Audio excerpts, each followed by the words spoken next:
Serge Rivière, comment ça va? Ça va très bien, Martin. Écoute, tu m'as parlé de faire une chronique spécifique sur les collets parce qu'il y en avait trop à dire dans la chronique qu'on a faite sur les différentes méthodes de trapage, dont les pièges à rétention et les pièges de mise à mort. Nous y voici, on a des collets devant nous autres. Il y a quand même beaucoup d'évolutions qui existent dans ce type de piège-là, en partant du collet qu'on servait avant, puis du collet à lièvre, on va le dire, aller jusqu'à aujourd'hui au bout de la table. Je te laisse aller. Je sais que j'ai le collet traditionnel devant moi ici. Oui, c'est ça, Martin. À la base, avant, les collets étaient toutes faites avec un bout de câble, avec une barrure. Hein, dans le fond, un mécanisme anti-retour. Là, ça prend une barrure sur le collet pour être légal.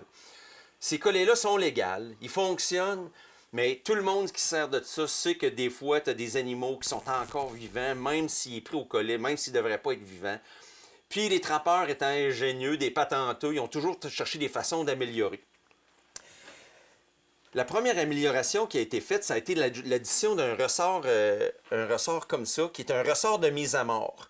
Puis là, en plus, il y a deux améliorations sur le collet par rapport à lui que tu avais là. C'est le ressort de mise à mort, puis un crochet en S anti-cervidé. Qu'est-ce que tu veux dire par là, anti-cervidé? Bon, on va commencer par le crochet en S. Premièrement, dans l'ancien collet, quand on capturait, et ça arrivait parfois, Martin, un chevreuil qui passe dans une traîne de coyote, pile dans le collet, se retrouve pris. Et là, le chevreuil était pris jusqu'à l'arrivée du trappeur. Oui. Qui devait déprendre le chevreuil.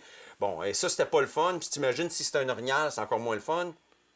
Fait que ce qui a été développé, c'est un mécanisme, un petit crochet en S, un S-hook, là, qui va déplier quand on attrape un cervidé par une patte. Donc, si jamais par malchance, j'attrape un cerf dans ce collet-là, en tirant, le crochet en S déplie et l'animal se libère lui-même. Donc, un canidé n'aurait pas la force de déplier le S, mais un chevreuil l'aurait. Un chevreuil ou un orignal va le déplier sans problème. Fait que ça, c'est un mécanisme pour éviter de retenir un cervidé pris par une patte accidentellement. La deuxième chose qu'on a rajoutée, c'est un ressort de mise à mort. Ce que ce ressort-là fait, c'est quand l'animal va être capturé, va être vraiment, on va dire, le collet fermé au plus étroit. À chaque fois que l'animal va tirer, le ressort compresse. Et quand l'animal arrête de tirer, le ressort cherche à reprendre sa place. Donc, ça sert. Donc, ça sert encore plus, même quand l'animal ne tire plus. Fait que ça, déjà, quand les trappeurs ont commencé à utiliser ça, ils disaient « Wow, ça fait une grosse, grosse différence. » Puis moi, je vais être franc, Martin, pendant plusieurs années, je n'avais que ça sur ma ligne de trappe. Et là, on pensait qu'on avait trouvé la Cadillac des collets.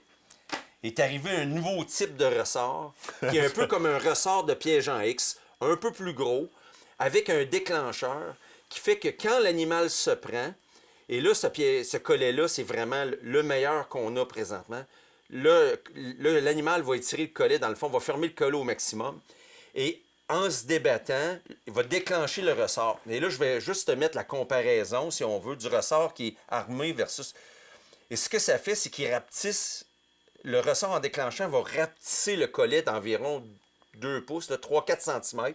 Donc, cette pression-là va être exercée sur le cou de l'animal. Donc, une fois que le ressort déclenche, le collet rapetisse encore plus, donc ça serre encore plus. Et ça, c'est incroyable, le facteur humanitaire de ces collets-là. Ben là, c'est efficace. C'est sûr que c'est beaucoup plus puissant, ce type de ressort-là, qu'un petit ressort boudiné comme sur celui que tu me montrais avant. Exactement. Et le ressort boudiné dépendait de l'animal pour le compresser. Donc, si tu captures, exemple, un petit renard, il y avait de la misère à compresser. Tandis qu'avec ce mécanisme-là, même un petit renard va finir par déclencher. Et là, la mise à mort est extrêmement, extrêmement rapide. Donc, l'avantage principal, le facteur humanitaire est beaucoup mieux, Martin. Moins de dommages sur la fourrure. L'animal meurt beaucoup plus rapidement. On a moins de pertes.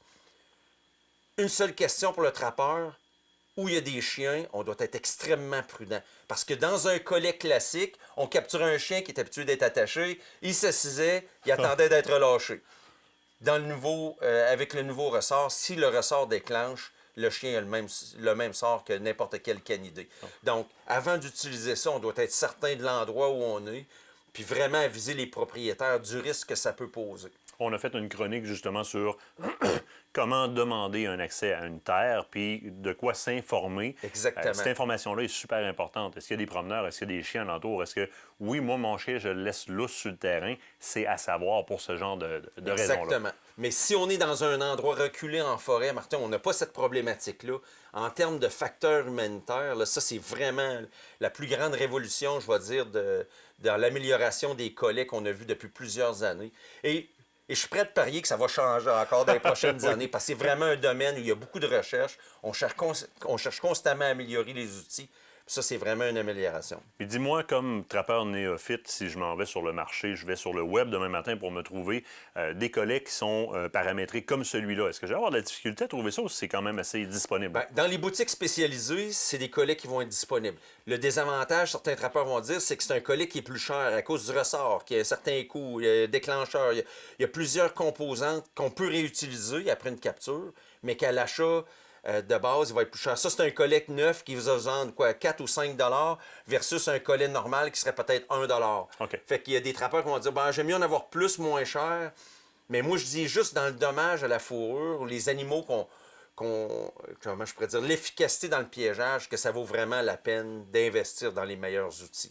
On aurait le choix entre une bonne pointe de flèche et une pointe de flèche moins chère, qui Exactement. fait moins de dommages, qui provoque moins d'hémorragie. On paierait pour la pointe de flèche qui est la Exactement. plus chère pour avoir une bonne hémorragie. Dans ce cas-ci, ben, on est dans le même sens. Là. Puis Martin, quand le coyote a la tête dans le collet, là, le plus dur est fait. Tu veux pas le perdre. Fait que le 3-4 piastres de différence, il va à peine, c'est Puis on sûr. brise pas la fourrure en plus, parce que ça Exactement. reste là. Serge Larivière, un gros merci. Ça me fait plaisir. Cette chronique vous a été présentée par MacTrap, le plus gros inventaire d'équipements de piégeage au Québec.